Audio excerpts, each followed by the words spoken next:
What's up, friends, and happy Friday. Welcome in to another edition of Rock Chalk Sports, ESPN Kansas City, KansasNation.com, with Elijah Schmidt rolling solo behind the camera today, and Dan Courtwright. I am Sean Kellerman. Thanks for joining us as we get your weekend started. Yes, as we said yesterday, we are pre-recording, so we can't talk USA soccer. That's coming up at the time we're recording a little bit later today, but hope you guys have enjoyed watching that, USA and Australia.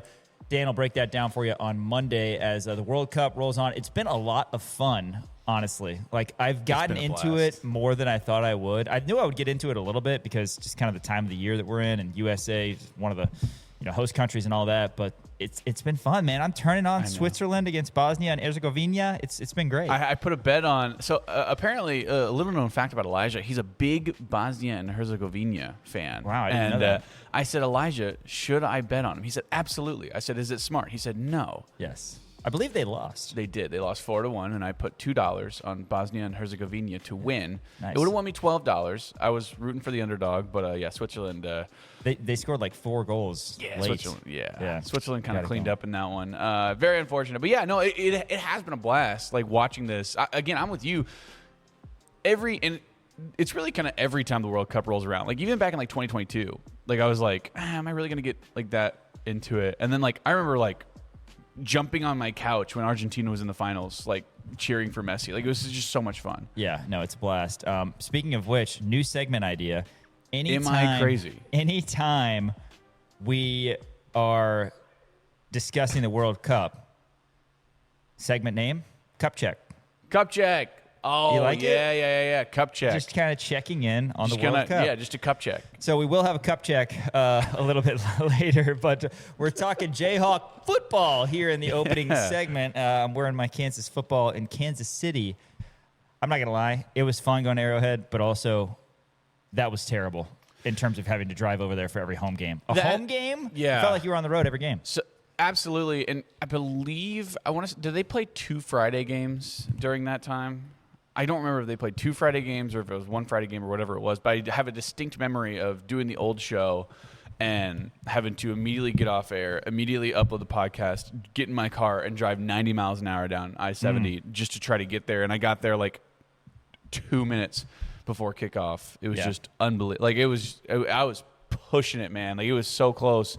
But yeah, no, look, it was fun. Like I like Arrowhead, obviously. Like the amenities were nice. The food was probably the best food. The food was awesome. You were not kidding about that. Yeah, we had like Marry Me Chicken one time, and like the food was good last year at the new booth too. Oh, it was great. No, I'm not. I'm not saying. Wow, you're saying everybody the food was not good at the booth. No, I'm saying the food was fantastic there too. But I'm saying the food was also great at Arrowhead, and I love the hospitality that Kansas City had, but also.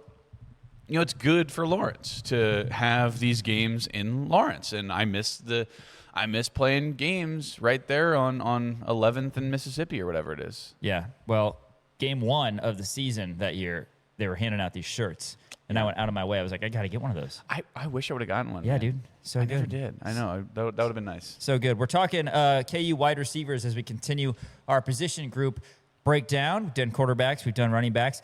Wide receivers, and of course next week, looking forward to you breaking down the offensive tackles for this Kansas football team, and you'll touch on special teams at some point as well, the safeties, the long snappers. Can't wait for it. Yeah. Dan Courtwright, Rock Chalk Sports next week. Cup check after that. We're going to do some finals from yesterday. Korea and Mexico was the highlight. That was the nightcap. Man, that was Shout out to Mexico, awesome. Man. They're in the driver's seat. I know. I want to knockout round. I want to wait until we get to that segment, but that save, did you see it? Yeah, I did. I mean, play of the World Cup so far, right? Yeah, I would say that, so. And then Jonathan David, born in the USA, plays for Canada. He also had a hat trick. Born in the USA. Man, Qatar. We're going to save all this. He didn't have a hat trick yesterday. We're going to save all this. He had a hat trick in the previous. No, sir. No, it was yesterday. Well, he had a hat trick yesterday? Yeah. Oh, my gosh. Yes, that's crazy. I was watching it.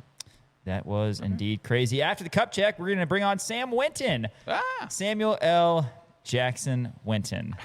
Is that what you put in the rundown? That's what I put in the rundown. Sounds good. I do have him on my phone as Samuel Winton. Yeah, he is for JayhawkSlant, and he's going to come talk all things. He's kind of their KU baseball insider, so I'm looking forward to getting his take on the KU baseball program. Such a successful season, falling just a couple wins shy of the College World Series. And then we've got sports stock market. Ding, ding, ding, ding, ding, ding, ding. Dan, what's on tap? I got a lot of stuff on here, some World Cup things. I have two things regarding ESPN, one good and one bad.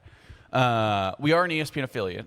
We are on ESPN Kansas City, as you know, and we like our sister state. No, it's not sister. Not right. Our overlords. No. Whatever it is. Overlords. That's got to be right. Yeah, I think that's right. So there is one good thing that ESPN is doing, then there's one maybe questionable thing that ESPN is doing. So I got a couple of ESPN things on there. I got a Gary Woodland thing on there, and I have some new updates in terms of the fast food world that has shaken up the entire industry. Fast food. Okay, the entire fast food industry has been shaken up. The entire fast food industry has been shaken up. All right. Can't wait for it. Sports stock market. And then we're going to close out talking a little MLB draft, a little College World Series as well. So thanks for joining us here on Rock Chalk Sports. All right, KU Football Stadium. We posted this on socials last night. Great job with that, Dan. But thank you. Everything seems to be ahead of schedule. The lights are up. It's really coming together here, not far from us, a couple blocks down the road. Yeah, they put up all the wheat lights, if you will, on the east side, and you can finally kind of see it coming to fruition, right? I mean, it looks really cool. I've seen this a bunch of places, but, I really like the fact that it looks kind of like a bird cage. Does that make sense?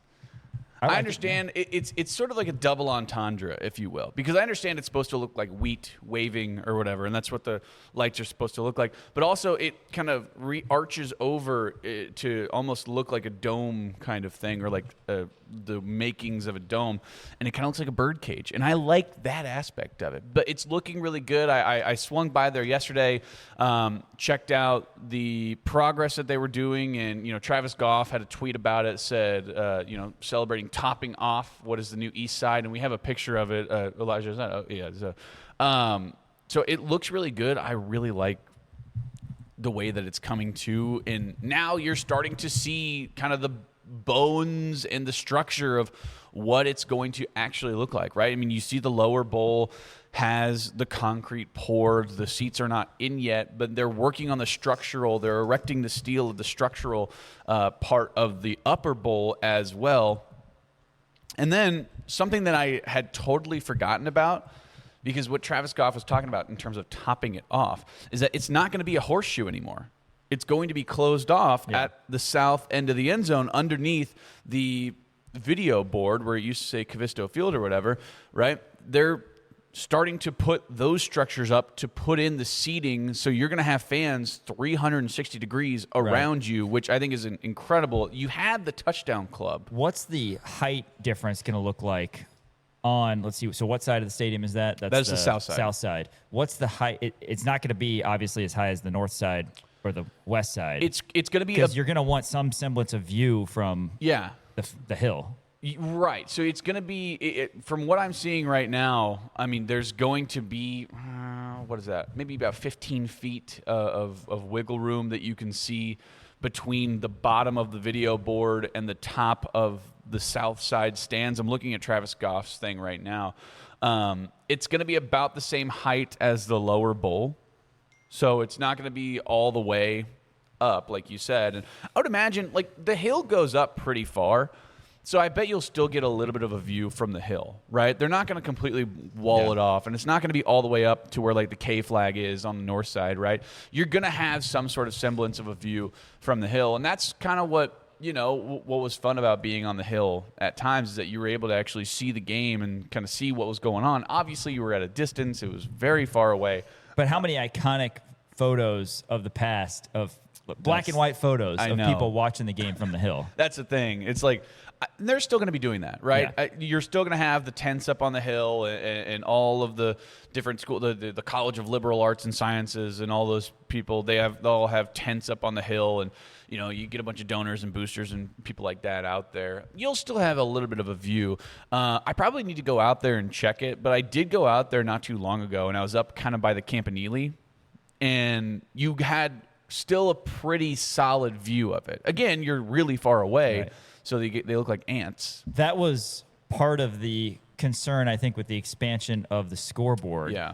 And I think they did a really nice job with that, of course, during phase 1 of this development. They did a nice job of making it bigger, enhancing the scoreboard, which desperately needed to happen, but also they understand the importance of tradition and the hill. And yeah, it's not the greatest view ever. Would you rather be in the stadium? Yes. And we hope the stadium is full this upcoming season.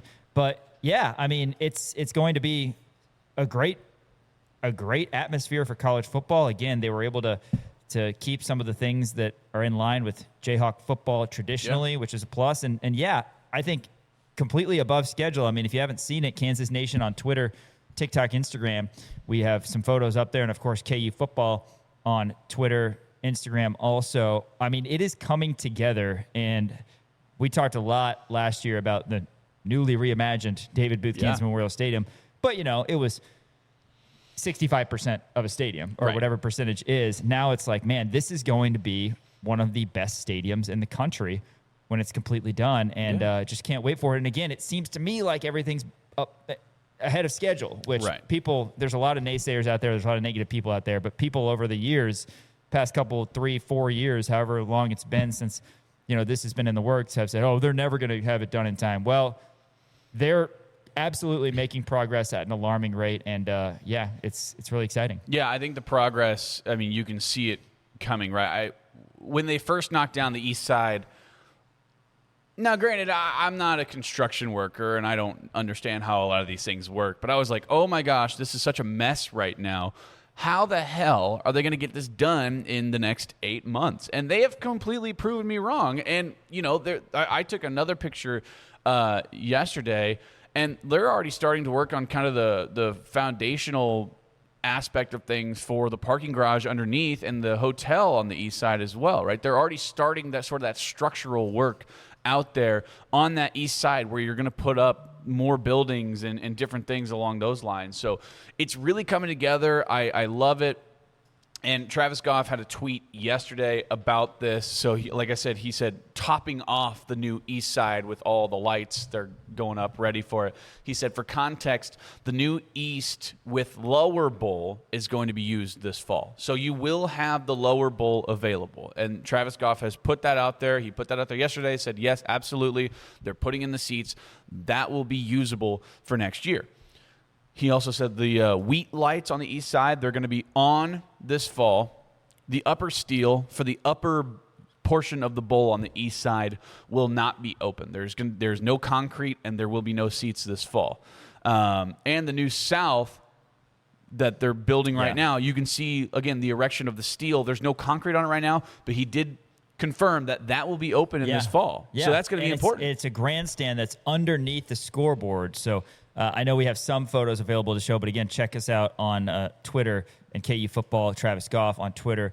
Travis Goff has a great photo of the New South going in, which is a massive grandstand that's going to close in the completed booth.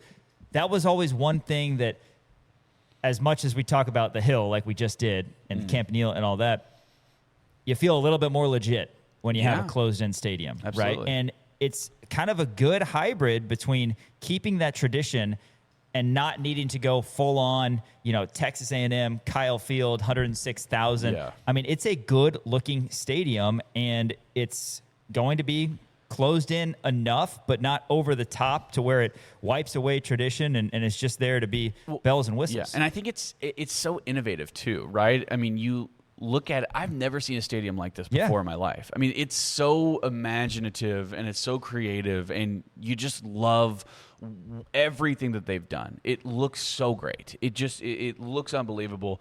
And it's not like this cookie cutter, because you have all these different stadiums. And I mean, let's just look at T-Mobile Center. Right. Yeah. Right. That's about as cookie cutter as it gets. Absolutely. Right? We love it. We love going over there. Yeah. Shout out. But it's cookie cutter. It is. Right? Yeah. You wouldn't be able to tell that one from, half of the other stadiums in America, where David Booth Kansas Memorial Stadium, that is the only one of its kind. The lights are so unique. The seats are so unique. The video board is so unique. Everything about it is the most unique thing that we've seen. And yeah, people are going to be, oh, well, it's only 40,000 or whatever. It doesn't matter. None of that matters, right? It doesn't need to be 100,000, but it's a very nice stadium, and it's going to be rocking, and it's going to be intimate too. And I think that's the beautiful thing about it is like it's not super spread out because the way that the bowls are set up and the overhangs and everything, fans are going to be on top of you, right? So it's going to create an electric atmosphere constantly, and we all have Travis Goff and Lance Leipold to kind of think for that. Oh my God, and numerous, unbelievably generous donors who have helped make this happen for KU football. And if you haven't had a chance to go on top of the Oriad to look at the stadium, even last year, of course, when the East Side, wasn't a thing or construction wasn't underway during football season, what have you, the coolest view on top of the Oriad. And such a beautiful campus. Of course, you can see a lot of campus from being up there as well. So, highly recommend. I had a few beers up there, actually, last fall or by the way, end of last summer. They, I thought I heard this. They closed off the Nest because I've actually been up there before and watched like a jazz concert. Jazz. I watched like a jazz concert up there before because it used to be like, you could go up there. They had like a bar and different things like that. But I think for some reason, I heard that they closed it off this summer. I don't know why. It's kind of unfortunate. Real bummer. By the way, did you see this? Just some other kind of news, I guess. This is from On3. Brett McMurphy does great stuff. Formerly of ESPN, now with On3.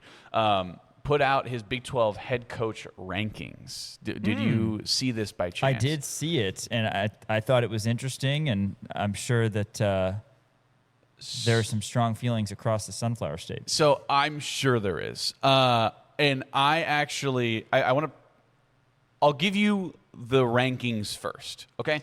I'll give you the rankings first. So according to Brett McMurphy, the Big 12 head coaching rankings, this is how it goes as follows. Number 1, Kalani Sitake. That makes sense. I mean, he's done such a good job at BYU. I think Penn State was on him heavy whenever they fired James Franklin, and he wound up staying at BYU. And he has done a really good job ever since he's been there. Is he number 1? I don't know.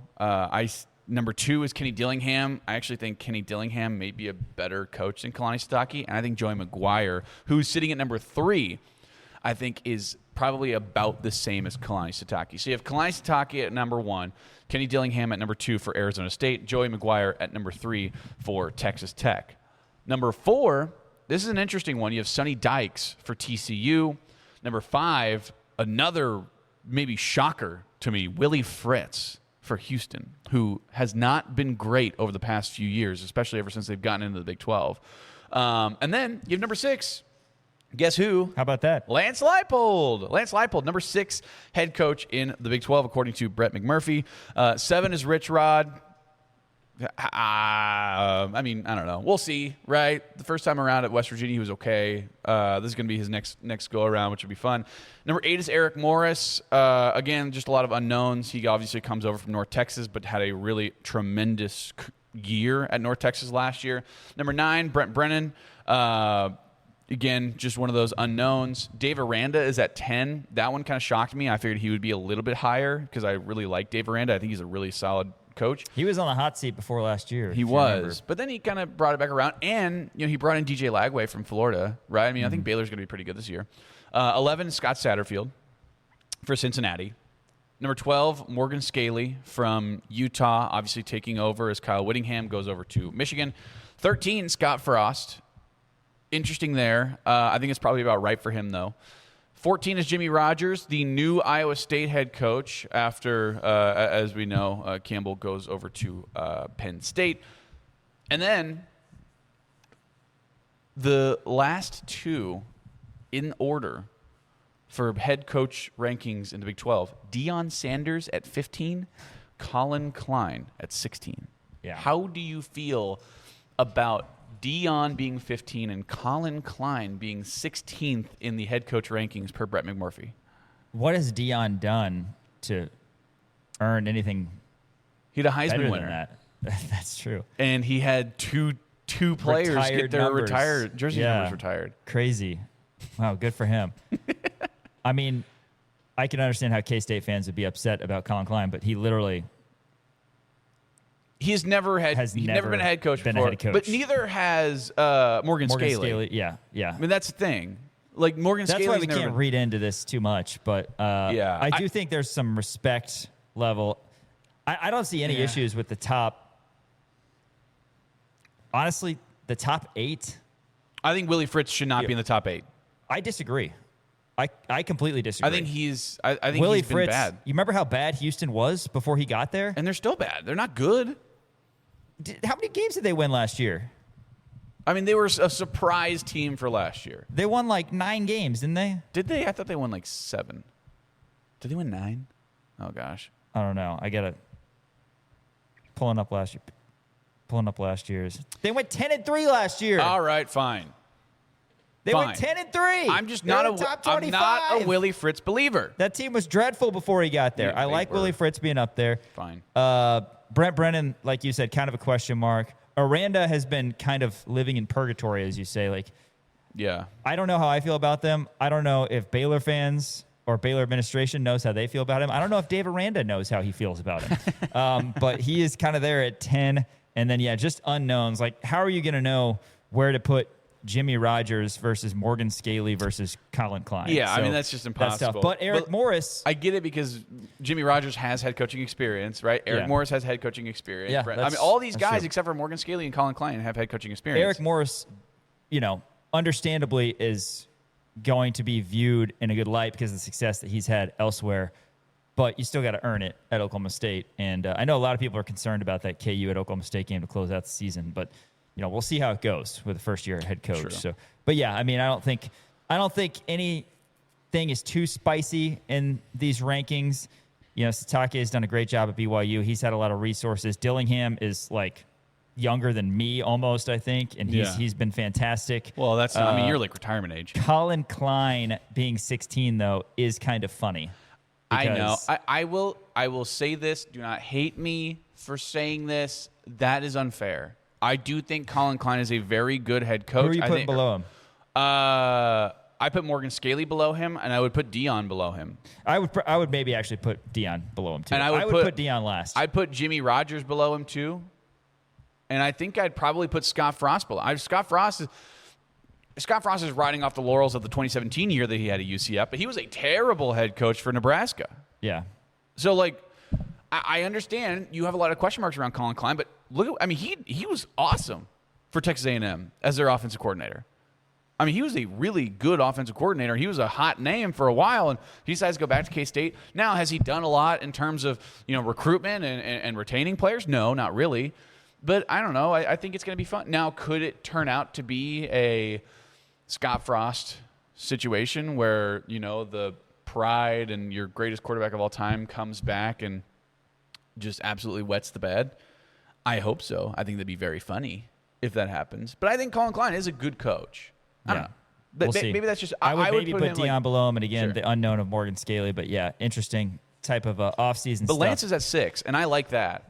I think Lance is better than Willie Fritz. Yeah, I mean, Lance being at 6, that shows good respect, especially after a couple seasons that didn't go as planned, 5-7 and some close losses. Right. Still, the respect has been there. Of course, he had his entire successful career before he got here at KU and has revived the program. So, yeah, that's worth something. And I know nobody is itching for a successful season here in Lawrence more than Coach Leipold, and So, we're cheering for him. Question for you. Joey McGuire for Texas Tech. Do you think he should potentially be number 1, or do you think it's because he has all of that money, that's why he's having the success, and literally anybody could run that program? I think there's an argument, but yeah, I mean, because I think they were a wagon, but then they hung 0 against Oregon. So they did, and that's the thing, and that might be why he's at number 3. But you can't pin that on one game, though. I think Joey McGuire. I mean, they won the Big 12 championship last year. They made it to the college football playoffs last year, right? Like Kalani Sitake. Bless his heart, but Kenny Dillingham and Joey McGuire has something that he doesn't, which is a college football playoff appearance. Right. Yeah. No problem with the top 3, though. I can see how Same those with Sonny 3, Dykes. Big 12 championship appearances, that sort of thing. After this, we're going to continue our football talk as we break down the wide receivers for this Kansas team. A couple names from last year, a couple guys who are looking to have breakout campaigns, and a couple key additions in the transfer portal as well. That's coming up next. Rock Chalk Sports, ESPN Kansas City, KansasNation.com. Crown Automotive, our founding partners here at Kansas Nation. Check them out online at crownautomotive.com. You can schedule Toyota or Volkswagen service, or if you're local, go over to Crown Automotive on South Iowa here in Lawrence. Tell them the guys at Kansas Nation sent you. They've got a great selection of Volkswagens and Toyotas, Tundra, RAV4, Corolla, Camry, whatever it is, they have got it. And, of course, a great used selection as well. Great service and sales staff over at Crown Automotive. Again, our founding partners here at Kansas Nation. All right, let's get into KU football positionally. Wide receivers is up next. We've broken down quarterbacks and running backs. Wideouts now. A lot of excitement around these guys and, you know, some shoes to fill. Last year was so weird, Dan, and a word on last year first, because you had Emmanuel Henderson. You know, he came in, transfer from Alabama, known as a jet guy, and seemed to have great chemistry with Jalen Daniels from the jump. Wasn't as productive toward the end of the season, which a lot of that is because the quarterback wasn't as productive throughout the end of the season. But he was a really good player for Kansas. You have to replace him. You're also losing a guy who, you know, potentially will be on an NFL roster, and Levi Wentz, who had a couple moments for KU last year. Bryson Canty also moves on. So some spots to fill. 2 years ago, KU lost the big three, and that was, you know, a big deal on paper is who is KU going to get in the portal. But similar deal now where you return Cam Pickett and Keaton Kubeka, bringing in Nick McMillan and Nazay Cox. But last year, you know, some production from the wide receiver standpoint. Probably need an even better year there this year. Yeah, absolutely, right? And, you know, with Emmanuel Henderson, I mean, he was like the solidified go-to burner guy that you're going to see downfield. But I think that things got a little predictable, I guess, is probably the right way you can describe that in terms of, you know, what Kansas was doing with Emmanuel Henderson, because he was, and I don't want to say he was one-dimensional. He was multi-dimensional. He's a really good route runner. But he was really the main threat that you had, at least outside of 5 yards and in, right? And so you would always see, you know, a safety cheating over and giving that cornerback a little bit of help, and they would always kind of have like a double team, or at least like a 1.5 team. I mean, that's not really a thing, but you get what I'm saying, right? In terms of guarding Emmanuel Henderson, so you kind of had to spread the ball out evenly amongst the others. And, you know, Kansas, I thought, didn't do a great job of utilizing the tight end until relatively late, and you had a lot of injuries going on as well. Deshaun Hanicka would have been a massive addition from last year. But Bowden Gruen, I thought, did a really good job of sort of stepping up to the plate. Carson Brune, he did a really good job as well before he wound up getting injured too. So you had to kind of spread it out. And Cam Pickett was a really serviceable receiver from last year too. You really like him. You really like his upside for this year. He's presumed going to be that number one kind of slot receiver guy. You also have Keaton Kubeka, who's going to be coming back, who feels like every single year, you know, kind of primed to be his year, and it just doesn't, right? I mean, we talked a lot about him the first time that we ever did the show, really. Back in the day, we're like, man, this kid is going to be something else, and, you know, wound up not really playing a whole lot that first year. You know, second year rolls around, he got a little bit more play, and then last year you kind of thought, okay, this might be Keaton Kubeka's time to really be able to shine, and, you know, didn't do a lot, and I know he was banged up a little bit, but still, you know, you like Keaton Kubeka's upside. So right now, I mean, in terms of what Kansas has gotten, they got two really solid guys out of the transfer portal with Nick McMillan and Nazay Cox. And, you know, wanted to talk about Nick McMillan first, I guess. We could talk about the transfers first. Nick McMillan comes over from Buffalo last year. I mean, 62 catches last year. 62 catches. I mean, talk about a bell cow, right? I mean, he was their main guy, the number one guy. Almost 1,000 yards. Didn't quite surpass it. 981 yards on the year. Only 3 touchdowns, by the way. So he did a lot of his work sort of in the middle field, getting Buffalo into, you know, the red zone territory, that kind of thing.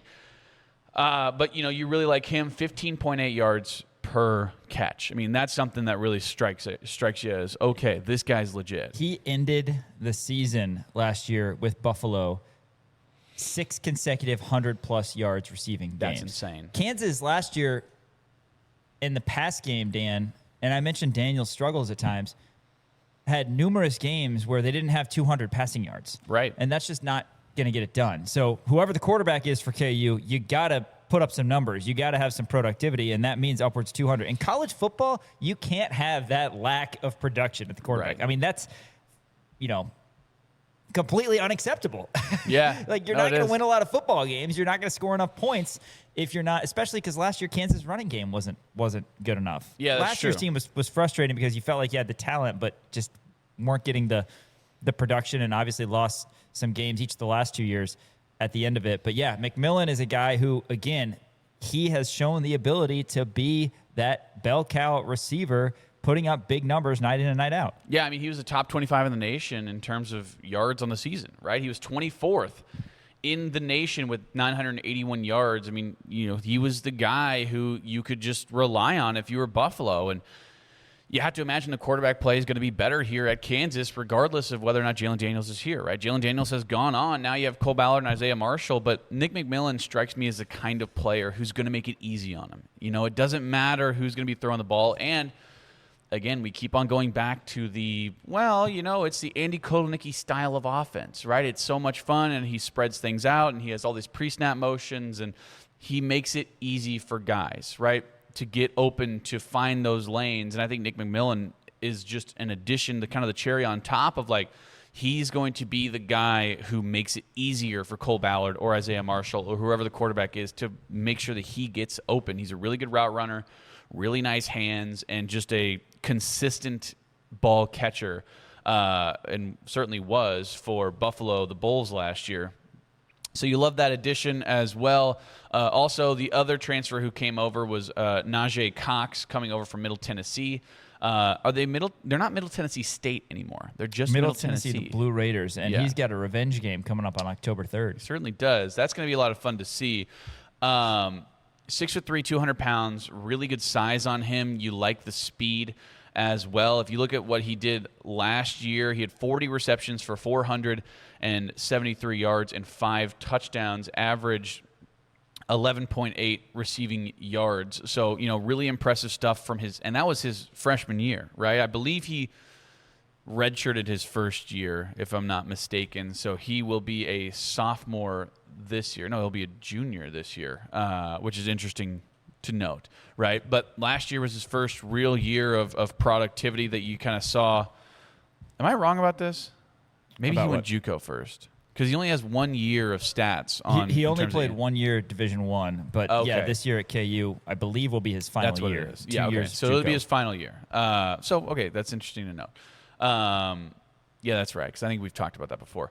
But still, 40 receptions, 473 yards, 5 touchdowns. I mean, really impressive stuff out of Najee Cox. And then, like you said, he has the sizables. He's the kind of guy, like Nick McMillan's going to be that kind of burner possession receiver that you see go down the field, remind you a little bit of Emmanuel Henderson, maybe a little bit more of Levi Wentz, but more productive. Najee Cox, he's going to be a high point guy. He's going to go up, you're going to throw him the ball, and he's going to be able to jump over those corners, those DBs, and high point it, try to be able to rake those in. And I really like Najee Cox's upside as well. And I told you this. I said that I can see him potentially being like the leader in receiving yards, right? I think that he can be the guy who you see downfield for those long, deep passes whenever it comes to 3rd and long, 2nd and long, whatever it may be, where you find Najee Cox down the field, and he's going to be the one raking those in. He's going to have a really high average per catch, I think, is what I can envision Najee Cox being. Next up, we've got Cam Pickett, who KU was able to get a full, healthy season from Pickett last year, and he was more than a serviceable guy. He had 45 catches, 476 yards, averaged 10.5 yards per reception. Had 3 touchdowns. Unfortunately, those 3 touchdowns came in the first 2 games. He had 2 at the new Booths opening night against Fresno State, and then 1 against Wagner, and was not able to find pay dirt after that. Was a little bit surprised last year that Cam Pickett only got 2 carries, because that was something we discussed a lot when Kansas got him from Ball State in the transfer portal, is this could be a Luke Grimm type where he gets 1 or 2 handoffs every game.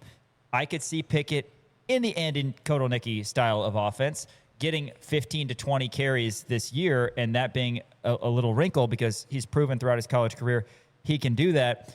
Again, it's hard to not go back to the lack of production from the offense as a whole. You didn't have a lot of a run game, and the quarterback play was, essentially hit or miss. Yeah. So that being said, Pickett was out there. He was consistently catching 3, 4, 5, 6 balls every game, but that's a guy who I think has a very high ceiling. I mean, I'm not saying he could be junior, senior year Luke Grimm, but that's a guy that we've talked a lot about in terms of comparisons. Get those handoffs, be a reliable target for whether it's Ballard or Marshall, a quarterback who doesn't have a lot of experience, kind of a safety net. And we're going to have tight ends as well that we know young quarterbacks, inexperienced quarterbacks like to look to. But Pickett, now his second year in the program, he's, I guess, it's not a stab, but more of a possession-type receiver to where he can be that safety net, your dump-offs. Maybe he can help out a little bit on end-arounds or in the run game, that sort of thing. A very important part of this offense is Pickett. Yeah, absolutely. And I think you hit the nail on the head, right? With the Andy Kotelnicki style of offense, I think he's going to be a really dangerous piece for this Kansas team in the backfield, right? I talked about this early on whenever Kansas wound up getting Dylan Edwards, is like the two things that I'm most excited about seeing is seeing Dylan Edwards and what he's able to do in the receiving game and seeing Cam Pickett and what he's able to do in the rushing game, right? Two guys who that's not their primary position, right? And I think that Cam Pickett has an incredibly high upside on this offense, and to me, he looks like the reception leader for this team right now. He's going to be really the main guy that you're bringing back in terms of playing time, in terms of experience on the field for this Kansas team. He's going to be that number one guy for Kansas this upcoming year, and like you said, sort of that reception guy that he's going to be getting those dump offs, those 5 yards and in, right? I talked about Nick McMillan being the burner. I talked about Najee Cox being the burner, getting down there, high pointing the ball. Cam Pickett, he's going to be running those 5 out and ins or those return routes or the slant routes, the hot routes, the blitz routes, whatever they may be. You're going to see Cam Pickett getting a lot of those receptions. He's going to be the number one guy that you're going to see. He had 45 receptions last year. I mean, expect that number to be upwards of 60, I would say, upwards of 65, because he is going to be so heavily relied on in that short passing game. He's going to be the absolute guy. And, you know, like you said, he didn't find the end zone after the Wagner game. I do understand that. But he had some really solid games after that, right? You look at Cincinnati, 31 yards. UCF, 64 yards. Texas Tech, he had 82 yards. That was his season high, right? 40 yards against Kansas State, 62 yards against Arizona. That was only on 3 receptions, too. 22 against Iowa State, 31 against Utah, right? He was utilized so much throughout this last season that he's going to be the leader in that room, and I think you're going to see a lot out of Cam Pickett, and you're going to see a lot of him out of the backfield as well. If you remember in that Fresno State game, where did his 2 touchdowns come from? Yeah. They were from the backfield, right? Even though they were technically receiving touchdowns, he was still lined up in the backfield, right? So I think you're going to see that a lot more. I think that, again, Kansas got a little bit predictable in terms of, all right, Emmanuel Henderson's going to be the guy running down the field, and you kind of knew what Kansas was going to be cooking up, and now things are going to be a little bit different. There's going to be more wrinkles involved, and I think Cam Pickett's going to be a massive part of that. Keaton Kubeka, another guy who I think is primed for a breakout campaign. Now, you know, everybody's got to eat. If Kansas is able to have a productive Andy Kotelnicki offense-type season, then everybody will eat. You look at what happened with Quentin Skinner and L.J. Arnold and Luke Grimm. Everybody had an opportunity. Mason Fairchild as well. Everybody caught balls. Everybody found pay dirt. It's a lot of fun. And you look kind of at McMillan as your one.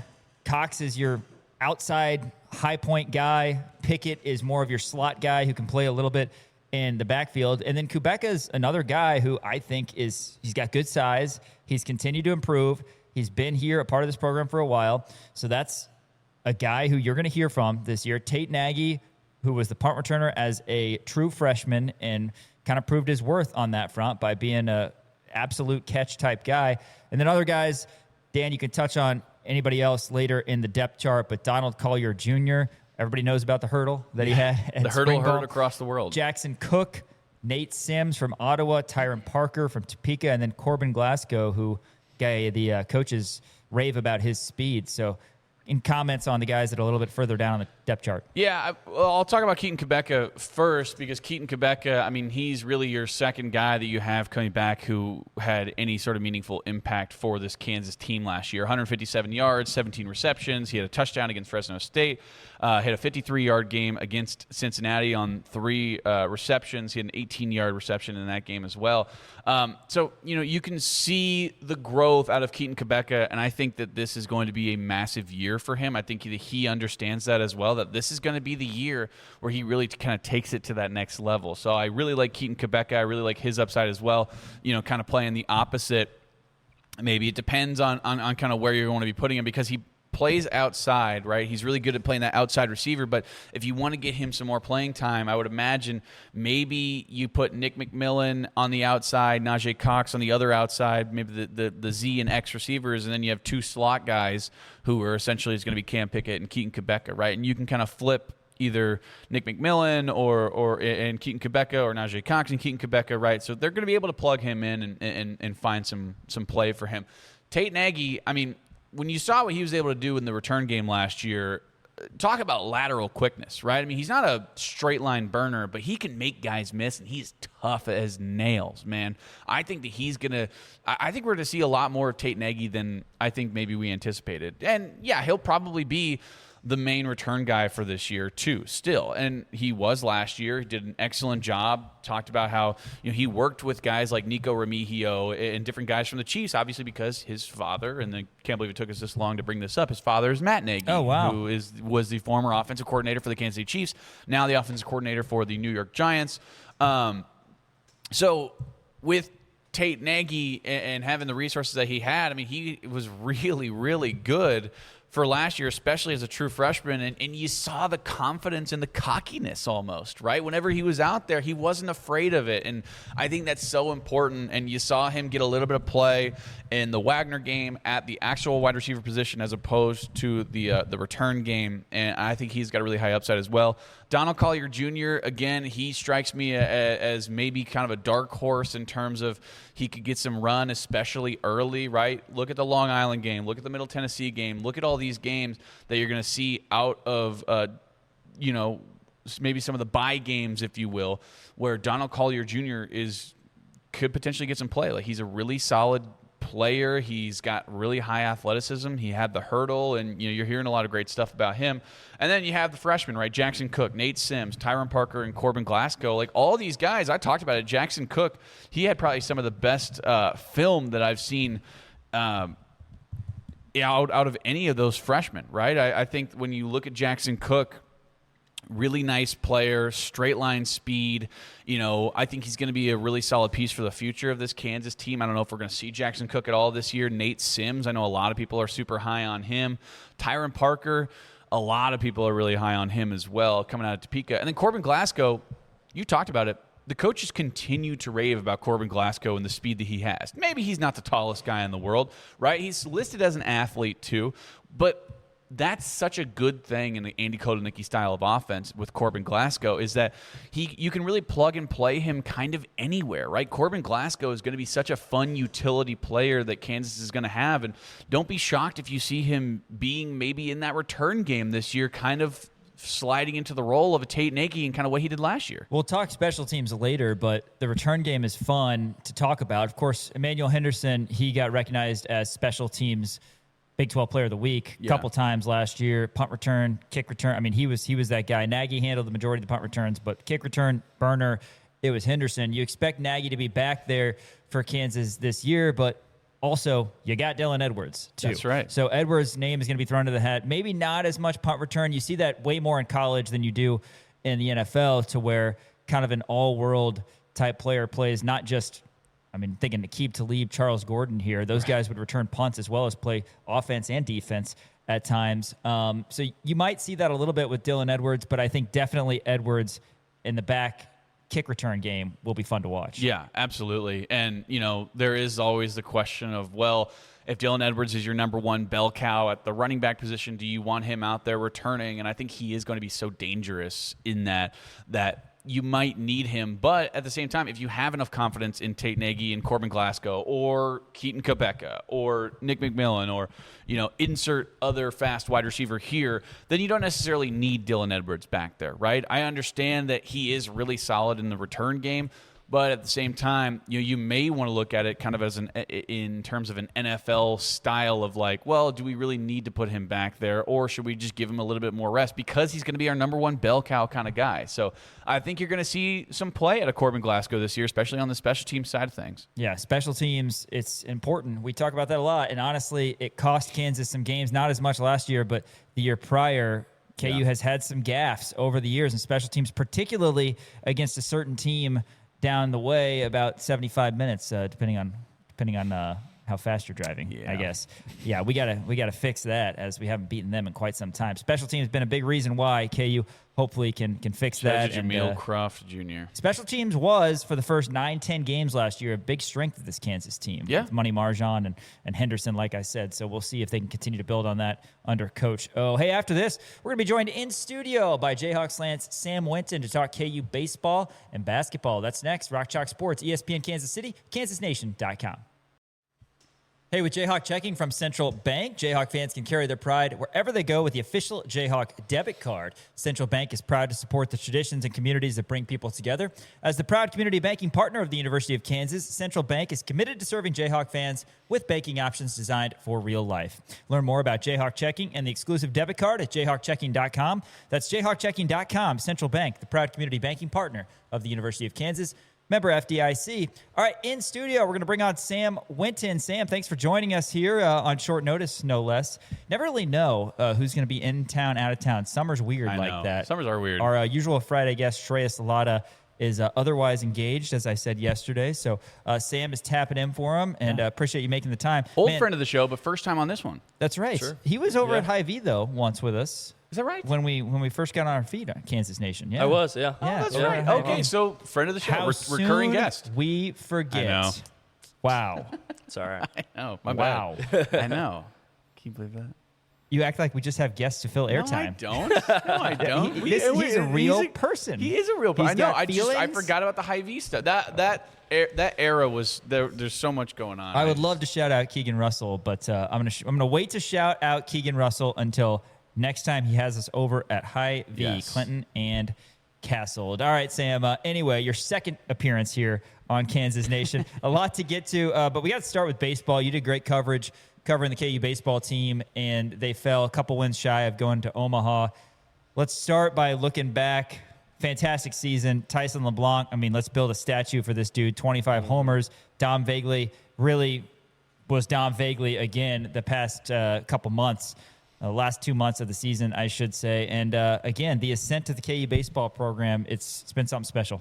Yeah, it's been super fun to watch. You just look at what Dan Fitzgerald has done in just 4 years. From, under 500, I think they barely made the Big 12 tournament, to now hosting a super in year 4, falling two wins shy of Omaha. It's just really impressive. He's done an amazing job just getting the right guys in, being able to develop them and have them play at the highest level. It's been really cool to see how Lawrence has embraced the team too. Everything we saw from regionals and supers with the backyard and all the standing room was really cool. Hopefully that's something that just continues to elevate, and KU baseball is able to sustain it and have a really strong hold of college baseball in this. College baseball has really exploded in popularity. If it'll continue, especially with, I don't know if you guys saw some of the CBA proposals from the MLB where basically they'd remove high school draft guys. That would just make college baseball even better. So, Yeah. Having the chance to really sustain success in college baseball would be something to be really cool. Yeah, and I kind of wanted you to expand on that a little bit. We had that actually in our last segment. We were going to talk about that, but curious to know your thoughts on in terms of the MLB getting rid of the high school draft process. Also, I believe they're cutting it from 20 to 12 rounds now. And again, you look at that alone.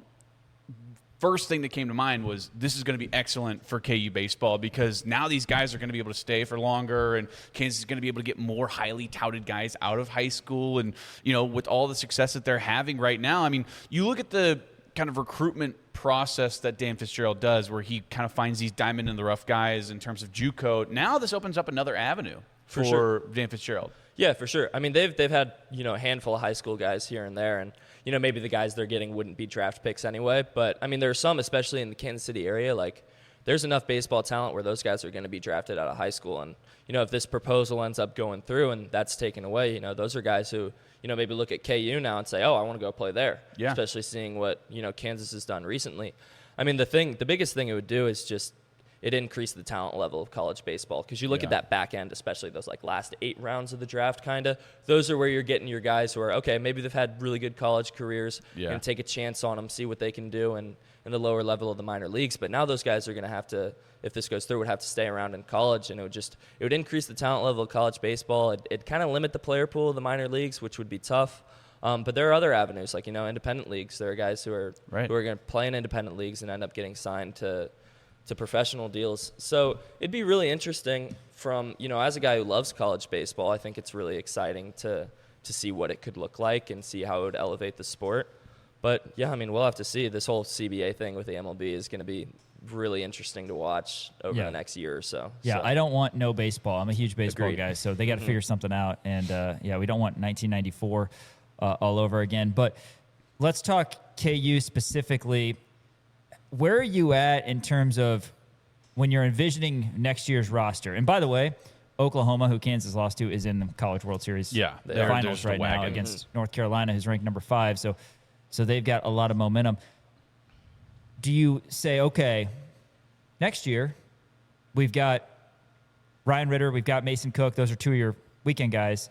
And then also we've got Cade Baldridge, Augusto Mungarieta, Tyson Owens. Those are hard-to-the-order type guys. Or do you think there's still too many questions unanswered because of some of the things we talked about and, potential routes these guys might go? Yeah, there are definitely a lot of questions. I mean, you look at the surefire draft guys are probably the guys who have been invited to the draft combine, which was LeBlanc, Vagley, and Ballinger. Mm-hmm. So those guys, you're probably going to say, okay, they're going to get drafted, I don't know, anywhere from the top, 4 rounds. I'd say it'll be interesting to see how high LeBlanc rose with his run late. But, I mean, outside of that, a lot of the juniors who are draft-eligible guys are kind of like you said, Mungarieta, Baldridge, may have a decision to make. They may get drafted later. We've seen in the past couple of years, the guys who get drafted usually end up staying in the draft. Mm-hmm. And we'll see if there's any sort of investment level that KU can make to draw those guys back. We'll see what happens there. But even if they do, you end up losing a lot of guys. Last year they were able to revamp that roster with a whole lot of newcomers and build a successful team. They've already done some work in the portal. They'll continue to do work in the portal, and it'll be interesting to see how the team ends up getting built. Yeah. Sam Winton from JayhawkSlant joins the show. One more baseball thing for you. I guess we didn't really go. Sean did. I was out on my honeymoon, but, I want to know your thoughts in terms of kind of just looking at the last game. I always say 2 games against OU. But the last couple of games against OU, what exactly in your eyes went wrong? I mean, was OU just such a wagon? And I mean, because they're continuing to show people that hey, we're not, because I believe they went last year. Did they go last year? They were in Omaha in 2022. 2022, yeah. That was what it was. Mm-hmm. Yeah, but I mean, nobody really expected this out of Oklahoma this year, and then out of nowhere, I mean, they go in and they just destroy Kansas, and now they're just on an unprecedented run. I guess what happened there, and then another word on kind of the sustainability, I guess, in terms of the recruitment process. And I've asked this to a number of different people, and it's not that it's necessarily a bad thing. I just want to know the sustainability of, continuing to find those diamond-in-the-rough JUCO guys that John Coyne and Dan Fitzgerald have done such a good job at bringing in guys that nobody really heard about and then squeezing all of the talent out of these guys. I mean, are other teams going to kind of catch wind of this, and they're going to start looking at these other places that Kansas is starting to look at? How sustainable is this recruitment process for the Jayhawks for just strictly going off of JUCO guys? Yeah, I mean, first on Oklahoma, I think they caught some kind of magic in Atlanta to come back and beat Georgia Tech in both of those games. And then they just sustained that level through the Supers. They've sustained it in Omaha. I would not be surprised if they end up winning it all. How it seems like they're just on a perfect run right now. They're playing at a super high level. And then with KU's with its recruiting, I think maybe what they do better than any other program is talent evaluation. I mean, you've seen that from John Coyne and Fitz and the entire staff to be able to find these guys. And that's why they've been able to be so good, is they're finding the right guys that not only fit their culture, but are just also great players. And, Fitz talks about great teammate, great players. So I don't know if other teams are looking to do the same thing, it just comes down to, how good are they at talent evaluating. And I think regardless, Kansas is going to be able to find the players that they want to fit their program, both in culture and play style. And they've shown that over the last 2 or 3 years to just, continue elevating. And we'll see what happens with, more investment and more eyes on the program if they're able to, go in a different route. But honestly, if it isn't broke, why fix Yeah, it? no, I get it. Yeah. I mean, if you're able to keep tapping that JUCO, D2, whatever it is, I mean, there are great college baseball players everywhere. Just kind of the nature of the sport. I mean, look at what JCCC did this year. Right. I mean, just Yeah. an absolutely awesome team for guys who got overlooked at some point in their career. And, you know, Fitz and his staff have been able to find those guys and bring them to Kansas and continue developing them as players. So I think it's a proven track record at this point. They've been able to do it multiple years. It's tough when you look at, you know, completely flipping a roster every year or so, but, you know, they've been able to have a core group of returners that have really carried the torch and have been able to keep this thing going. So, yeah, I wouldn't be surprised to see them just continuing doing what they've been good at.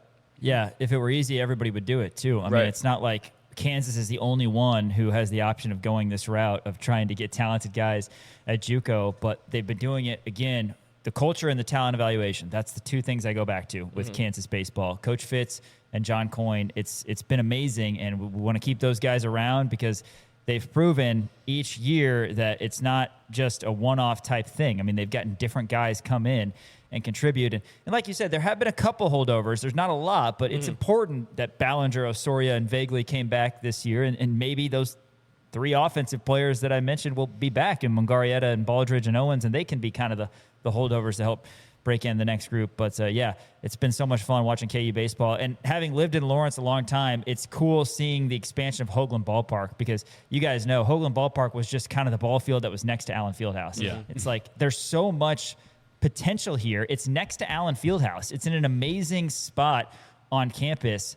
You can make it like a college baseball scene, and we saw the beginnings of that, the regionals and the super regionals, so hopefully more of that to come.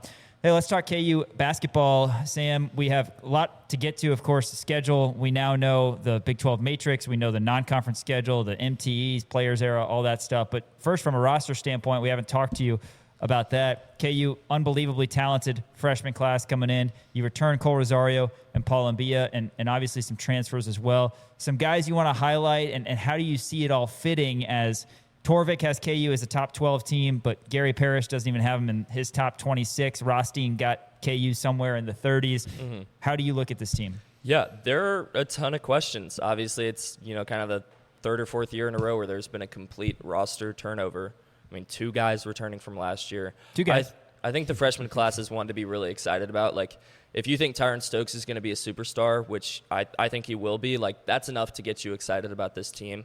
I think somewhere from, like, the 12th to 20th range is probably where I'd expect them to slot in if you're looking at a preseason top 25 standpoint. But I think the hope is that they're a more complete team than they are last year. I think when you look back at last year, the hope was, okay, this team is going to be built to fit around Darren Peterson. It never really ended up working out that way, whether it was availability issues and just never seemed like it fit or worked all together with Darren being out and then Darren being in. I think when you look at this team, there's more of a hope for that.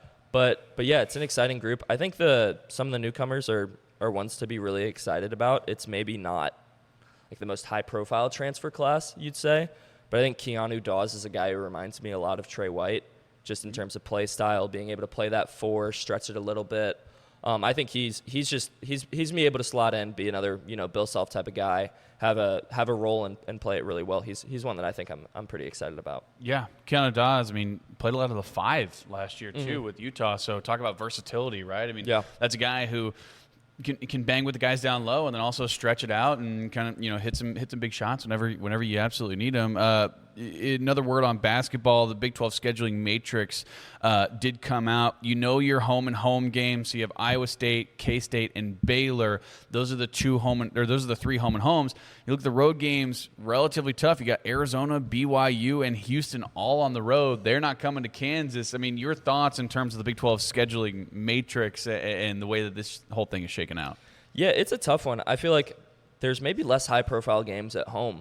Yeah. Then, because, I mean, you look at last year, they played Arizona, they played Houston. Now, I mean, you're getting Iowa State, who will be big, but kind of outside of that, it's... Yeah, we ain't getting College Game Day. I mean, unless it's Texas Tech could be a good. top 10 Tech team or a top 10 Iowa State team. Those would be the only way that Kansas would get College Game Day, really. You know College Game Day will want to find a way to get to Allen. They might. It seems like they do it every year. But, I mean, the road schedule's a gauntlet, which is surprising a little bit when you see how Kansas has maybe underachieved the last couple years, but they're still getting the Big 12 gauntlet like they have the last. I mean, it seems like every year they're playing the hardest schedule in the Big 12. So it'll be fun to watch. I mean, they're going to get tested a lot, but yeah, that's brutal. At BYU, at Houston, at Arizona, obviously having to go at Iowa State. Baylor can be tough at times. K-State can be tough. Like, that's brutal. That's a brutal road schedule for sure. Yeah, absolutely. But you look at the home games. I mean, that's maybe the silver lining is they're like, oh, you can go undefeated at home. Yeah, you know what I mean. And that's not out of the realm of possibility. But that's kind of always the expectation for Kansas, it seems. And exactly. This should hopefully line them up to maybe not slip up at home at times, which I mean is big. Bill talks about the importance of preserving the home court. So. For sure, and you have at least one marquee matchup at home in the non-con with Villanova.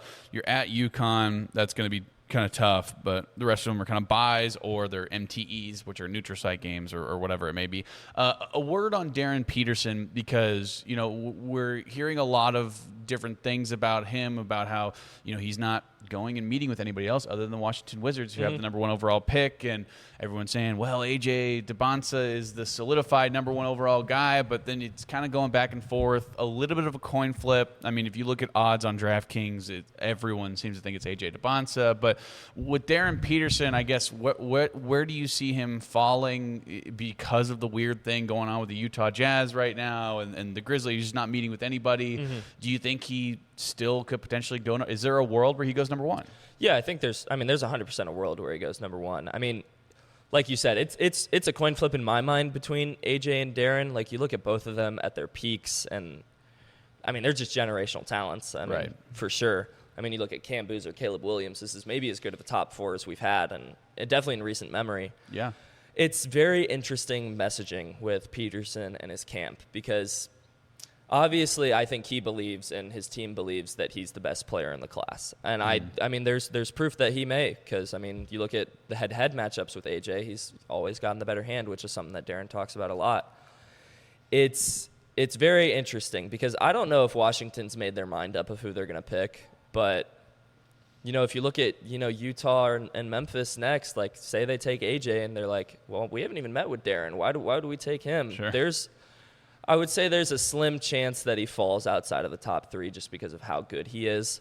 But, yeah, I don't know. It's interesting. I don't know why. It's like I said, it's an interesting strategy of just saying you're the number 1 pick. And it's a strategy. It is a strategy for sure. But, I mean, if he thinks he's number 1, why go meet with other places if he really thinks that he's going to go to Washington? We'll see how it shakes out on draft night. Yeah. Well, the Jazz did that with Ace Bailey, too. I mean, Ace Bailey didn't meet with the Jazz, and the Jazz still took him. Right. But who knows if they want to go through that again? Yeah. So I don't know. It's a messy situation. DeBonta has been playing everything a little safer, I think. We'll see how it shakes out. But, Sam, any thoughts on KU football? Of course, you've seen on social media the stadium is looking fantastic right now. And, the big question in the offseason that we're going to talk about in the coming months is the quarterback battle. But there's a realistic possibility that this Kansas team can go on a run if the pieces fit. Didn't work out the last couple of years. You fell shy. You had some heartbreakers at the end that cost you a chance at bowl eligibility. But, again, vibes are up for KU football. Yeah, I mean, the stadium looks great. I live right over there on 9th Street, and it's really cool to drive by every day, see the progress. I think it looks better than maybe I expected it to, with only having, the lower level. But, yeah, I mean, I think one of the biggest things to be excited about with this team is Coach K coming back. Like, you got to hope that, he works his magic. I think there are a lot of playmakers on offense to hopefully, he'll have his bag of tricks, and that's something to be excited about. Obviously, the biggest question being the quarterback battle. It's not decided for Kansas. I don't think I've decided really either who may be the starting quarterback. That's going to be something that goes on probably throughout fall camp. It'll be interesting to see when that true guy has been decided. You look at some of the pieces on defense. There's a lot of pieces back. Hopefully those guys can take some steps forward. But yeah, it'll be. I think. I don't know. It's hard. There's a lot of questions about this team that are still unanswered that hopefully get answered throughout the course of fall camp when they open up the season to see what this team can really be. Sam Winton, JayhawkSlant. One more football thing for you. I have 2 questions. Number 1 is I want you to give me one guy on offense and one guy on defense that you think people aren't talking enough about, right? Just a guy who's maybe sliding under the radar, but you think is going to be a big impact guy on the offensive side and on the defensive side. And then my second question is my favorite game. It's guess that record. Give me the record for KU football this year. Okay. Offensively, I think a guy that I'm pretty excited about, I think there are some other people who are excited about too, is Najee Cox. Yeah. Big body receiver, going to be able to do a lot of things on the offensive side. I think the receiver group in general is one that I think could be pretty fun to watch. Defensively, say one of the returners in the secondary. I think Jalen Todd has the potential to just really, I mean, people talk about Jalen Todd, but I think he has a chance to really elevate and just be a super special player there in the back end. As a guy who's come back, been there for a couple years, just third year in the program, I think. Yeah, sounds right. To take another big step forward. Record-wise, it's tough. It's a tough schedule. There are a lot of questions. The hope is that, maybe the ceiling-wise, I think pushing for a bowl game, making a bowl game would be huge. You could see a world where they win maybe 7 games. I would say if I had to project it right now, they're somewhere from 4 to 5 wins, maybe on the wrong side of a bowl game. But again, there's a lot of steps forward that this team can take. If everything works together, I think this is a team that could compete to make a bowl game, which would be good. When you talk about Kansas football missing it the last 2 years after making it 2 years in a row, getting back to a bowl game, I think, should be the expectation for this program, and we'll see if they can get there. Sam, what's next for you here in the offseason before football season rolls around? What do you got on tap? Yeah, not a whole lot. I'm still in Lawrence, at least until my lease goes out of my apartment at the end of July. But, yeah, just trying to figure out, hopefully finding a full-time job and working for JayhawkSlant on the side and whatever that entails. So, yeah. Sounds great, man. Well, appreciate you coming on the show, and we'll have you again sometime when we get closer to football season. But, yeah, enjoy your summer. Thank you. Yeah. Hey, more coming up. Cup check time on Kansas Nation. That's next. ESPN Kansas City, kansasnation.com. My name is Sean Kellerman, and that is Dan Courtwright. Hello. Crown Automotive. Miles Schneier is the Lawrence Citizen of the Year. Not Dan Courtwright. Maybe one of these years it'll be you.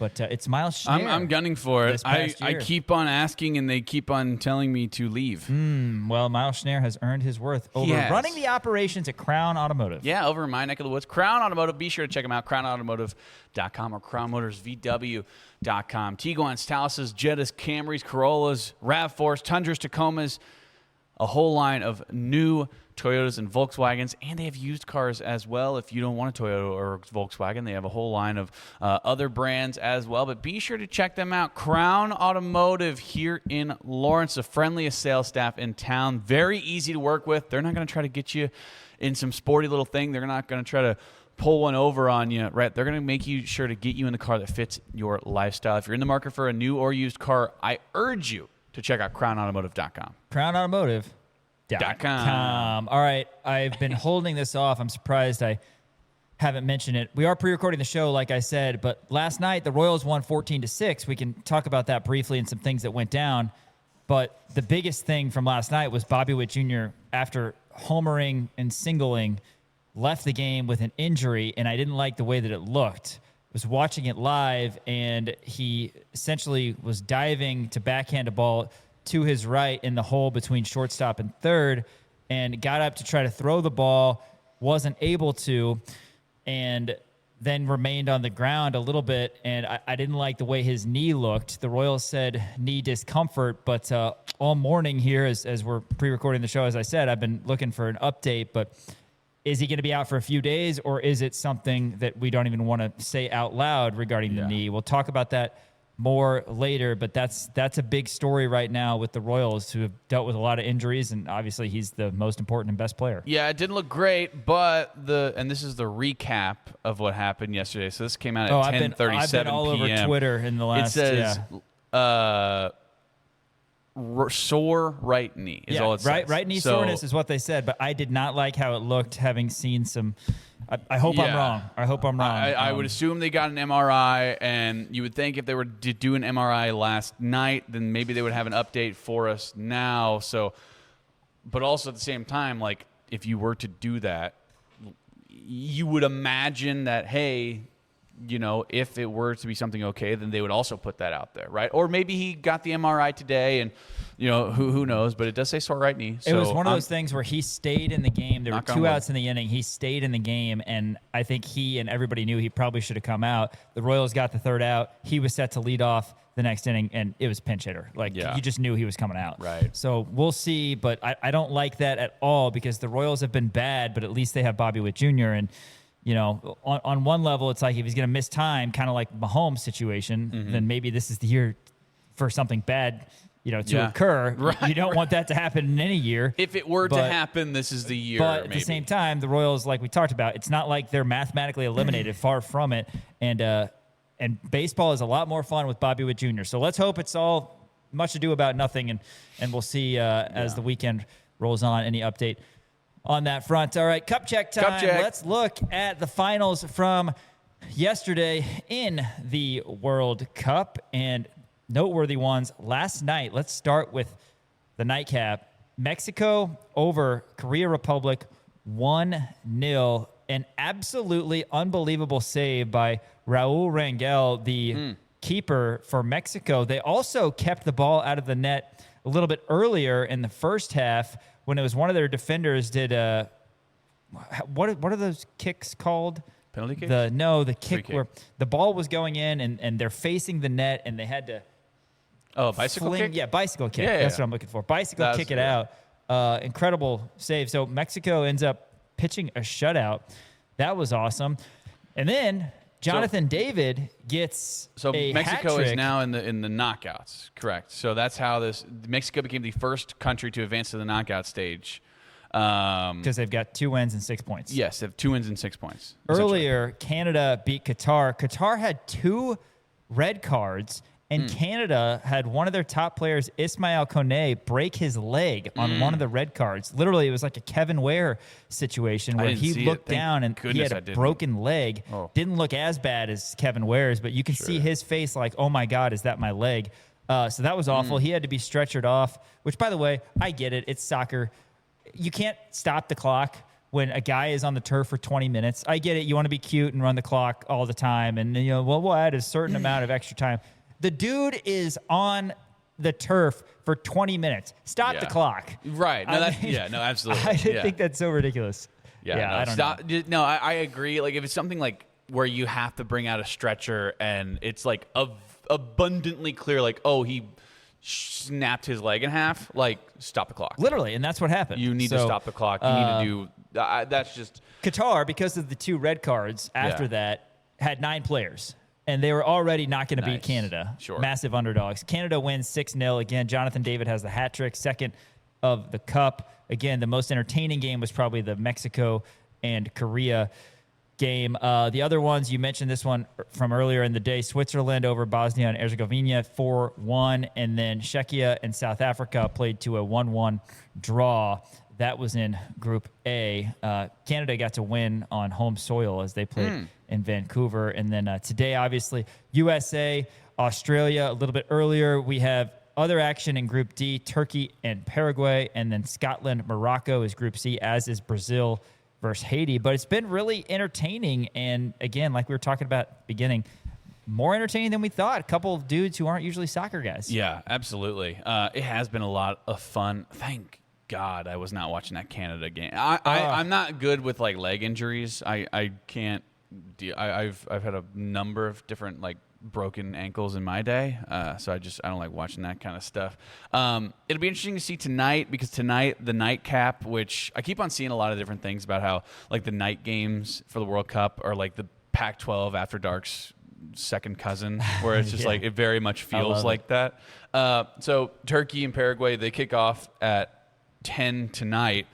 If Paraguay can hang in there with Turkey and get a draw, I mean, that really, really helps the U.S. in terms of getting to the knockout rounds, just because Turkey's a really solid team and they're really fast. They get a lot of shots on goal. I don't think it's going to happen because Paraguay's not a great team, but obviously the U.S. has to do it. Now, again, we are pre-recording this, so if you're listening to this right now, this game is already over because of the fact that we had to pre-record everything and get it all sent out because all of our friends over at 810 are scrambling around and incredibly busy.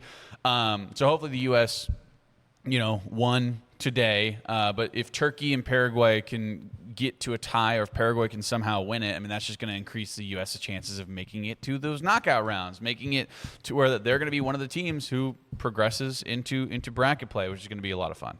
Yeah, knockout rounds coming up. We have some action and pool play next week. And why don't you pull up Algeria's schedule, because USA's schedule, again, is today at 2, earlier today against Australia, and then they close it out Thursday, June 25th, 9 p.m., USA and Turkey, who's probably the other strongest team in Group D in the World Cup. Again, that's Thursday at 9.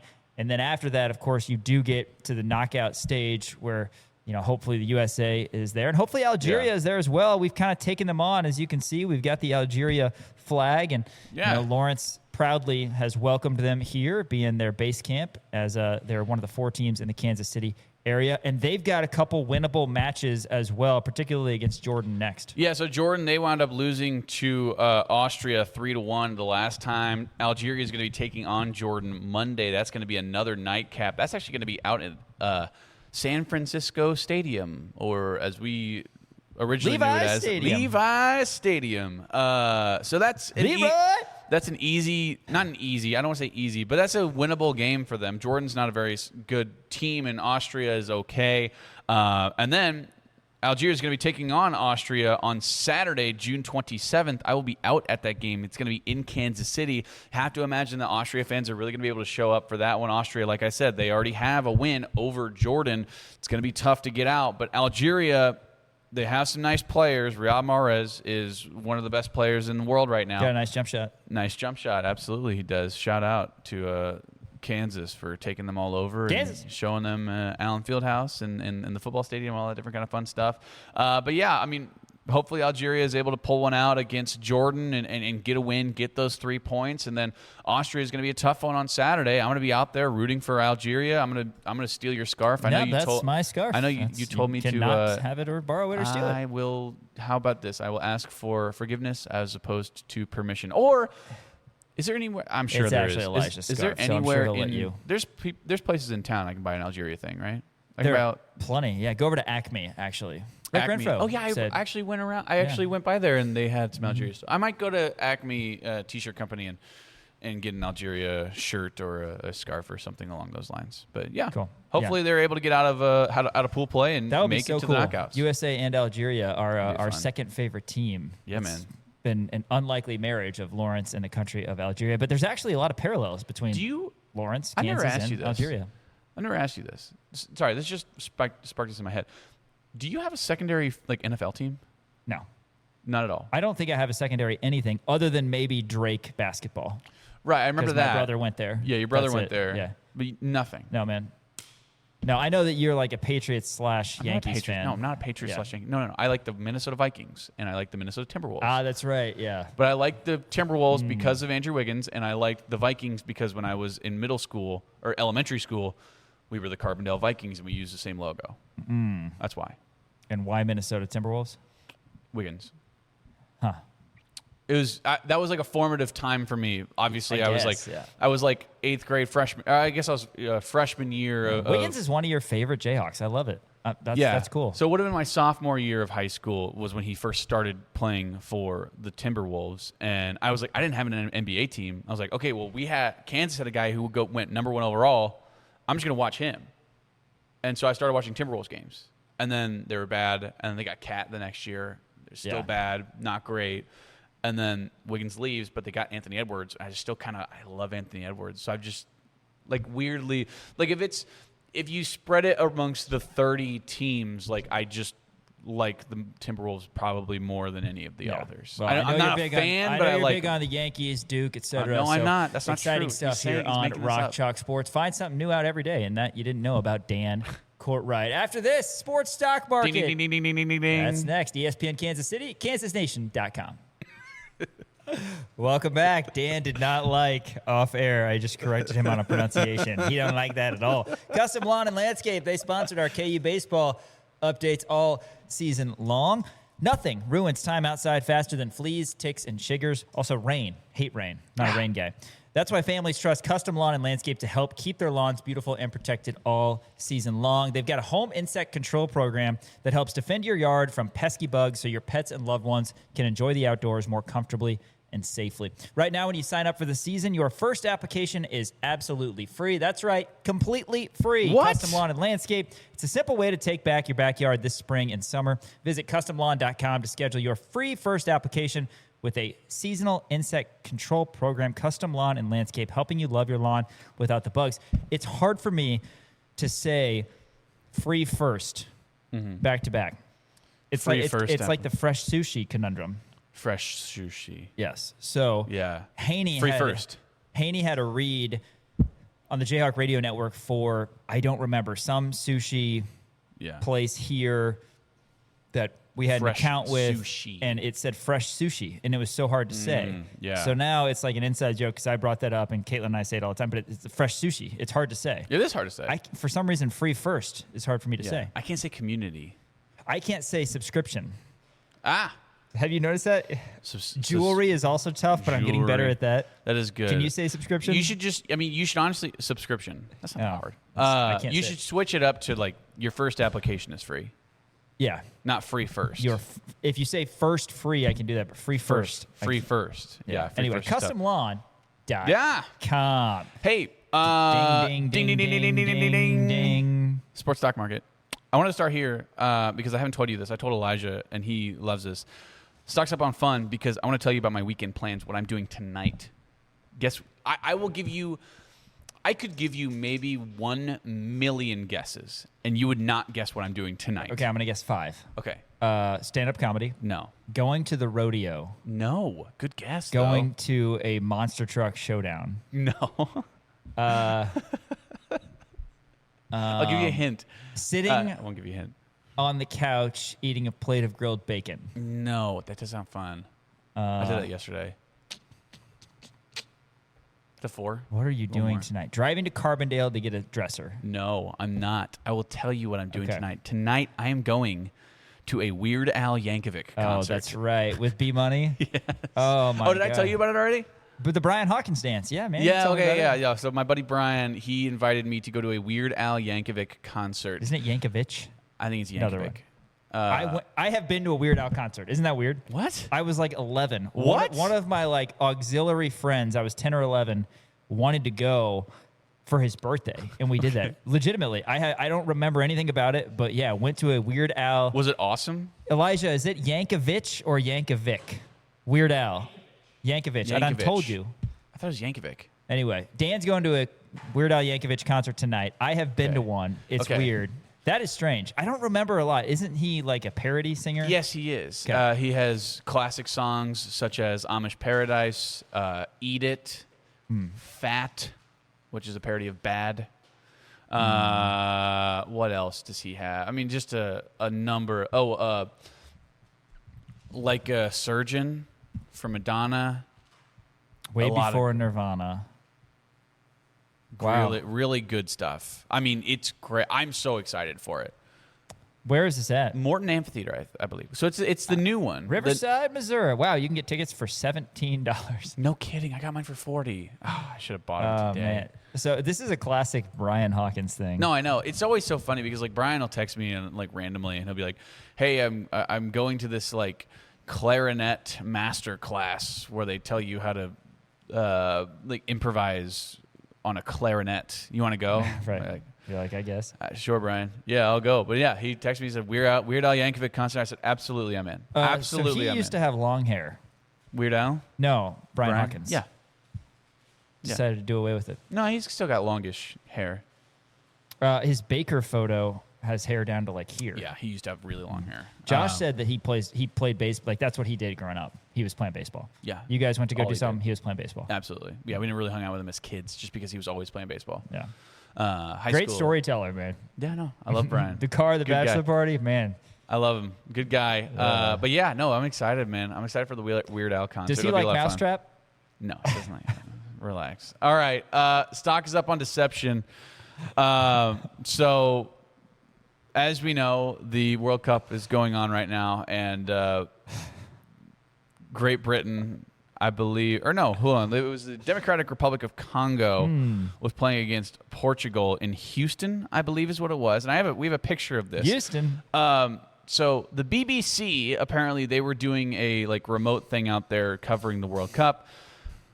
They put up a green screen of the city of Houston behind them. And if you're listening on ESPN Kansas City, you're not going to see this, but we have a picture of it. They added mountains to the background of the city of Houston. Sean, you went to my bachelor party, which was in Houston, Texas. Do you remember The greater at Houston all area. seeing mountains anywhere? I'm going to answer this for you. I'm going to say. I would say because you it didn't. was not mountainous. It is one of From the everything I wildest saw. things I've ever seen. They could just randomly, they're like, you know what?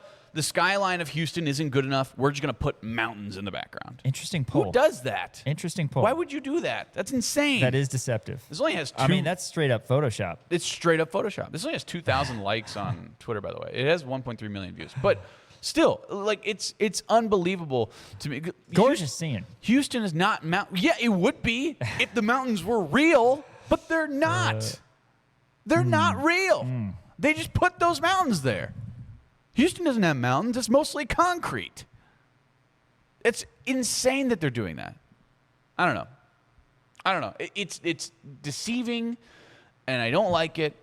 Why would they do that? You know what this reminds me of? This reminds me of a few, this is probably 20, 25 years ago at the Masters. The Masters broadcast on CBS was pumping in bird call noises. Oh, yeah. And there was one bird call that was not native to Augusta, Georgia. And, like, there was, like, a guy frantically calling the Masters being like, you guys are faking this. Like, why would you put in this bird call? This is substantially worse, I would say. I don't know. Why would you do this? Why would you put mountains? You don't need to. You don't need to do that. You just don't need to do that. Overcorrecting. Yeah. Not that it's beautiful, but hey, man, at least it's real. Yeah. Hey, stocks up on Trash Talk. This is fun. So Gary Woodland, he's playing in the U.S. Open at Shinnecock, which, by the way, I heard is like one of the hardest courses it's in America. They played it back in 2018. I think Brooks Koepka won that one. But it's wide open, but really a tough course to play because it's super windy. The hay is really high on each side of the fairways. But Gary Woodland, our guy. Shout out Rock Chalk. He has been, really, really solid and just been hitting bombs left and right. This is an awesome thing that happened. So Gary Woodland apparently was playing in a practice round over at Shinnecock, playing with Scotty Scheffler and another golfer. On hole 14, he bombs his drive past those guys, like easily like 100 yards past them, right? So what Gary decided to do is he walked all the way up to his ball. Scotty and the other guy were way behind him. He pulls out his rangefinder and turns around and points his rangefinder at Scotty and the other golfer. And then he pulled out his phone. That's hilarious. And called them. That's hilarious. Isn't that that's great? just good, clean fun. That's good, clean fun. Yeah. That is so good. Woodland was at the KU baseball game when you were in Cancun. That's right. Yeah. But like, what do you think Gary said? Like, hey, how's the weather back there? Pretty much. That's a classic one. Classic. I love that. Pull out the rangefinder, see how far away you are, how much farther you drove from the other guys. Yeah. Classic. When else do you use that? Like, hey, how's the weather down there when somebody's way behind you? There's so many scenarios. Or I guess, I'm trying to think of another, like... Just anytime there's, like, a leaderboard or, like, if you're ahead, like, you're beating somebody in bowling, 141 to how's the weather down there? 39. Hey, how's the weather down there? Yeah, it's so good. It's so good. Oh, man. Shout out to Gary. I hope he does Cheered well. for him, my brother. I mean, former U.S. Open champion. Of Gary course, Woodland. 2019. Won in 2019. Yeah, that wasn't a Shinnecock. Shinnecock was the year before that. But, hey, he's having a little bit of fun, and you love to absolutely see it. Hey, stock is up on conflicts of interest. I guess down on conflicts of interest. So this is one of the two ESPN things that I have. I'll start off with the bad because ESPN. This is interesting that this happened. So ESPN, they have signed 2 high school basketball players to merchandising deals.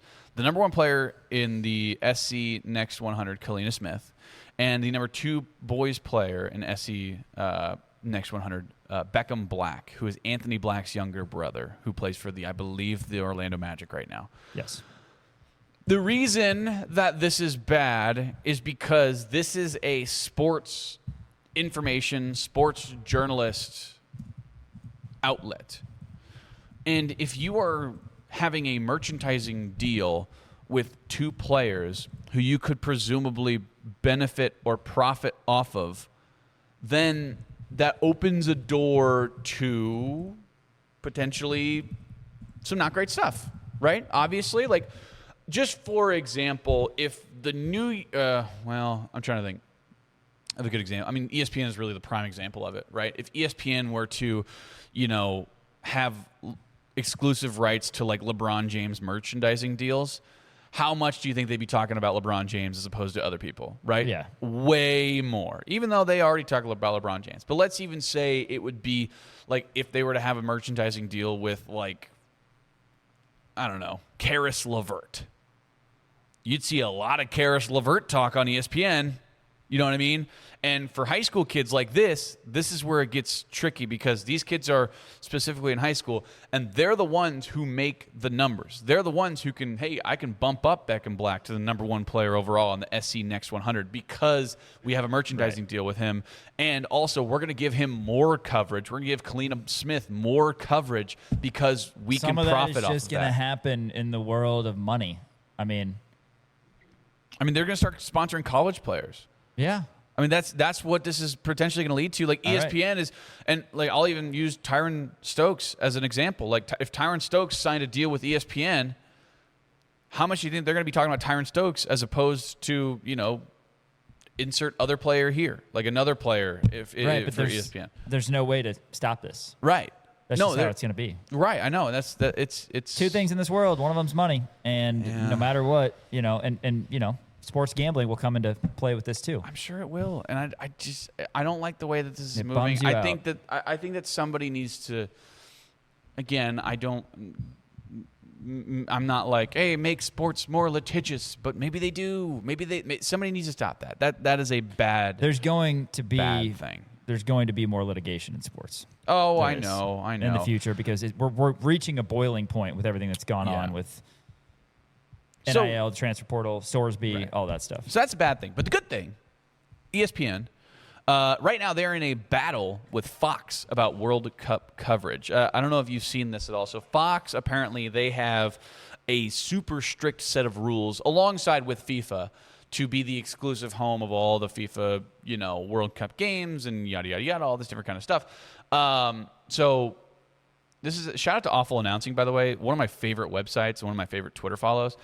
They did a lot of research on this, and they actually got the list of restrictions that Fox is not allowing other people to do.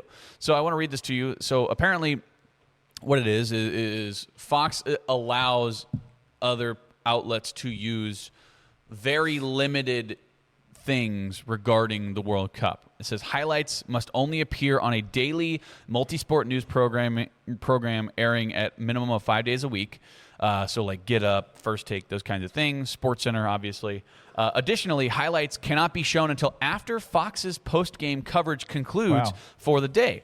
So in that case of Tuesday night's match, and we actually have a picture of this, that meant ESPN could not begin showing highlights until after Fox went off the air at around 3 a.m. Eastern time. So do you know what that means? Scott Van Pelt goes on. SportsCenter. Yeah, late night SportsCenter. He wasn't able to show any highlights. So what he did was really awesome, and I like the fact that he did this.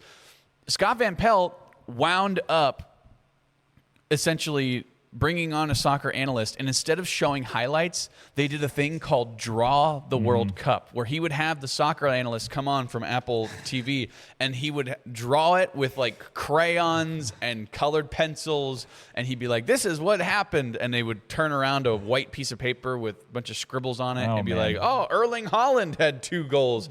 I love the fact that they're firing back at them about this. Right. ESPN is doing a great job of being creative in this kind of weird set of rules that they have. And Fox is kind of not being great about everything, right? And it is unfortunate, the fact that everything is going on in this sense of the way.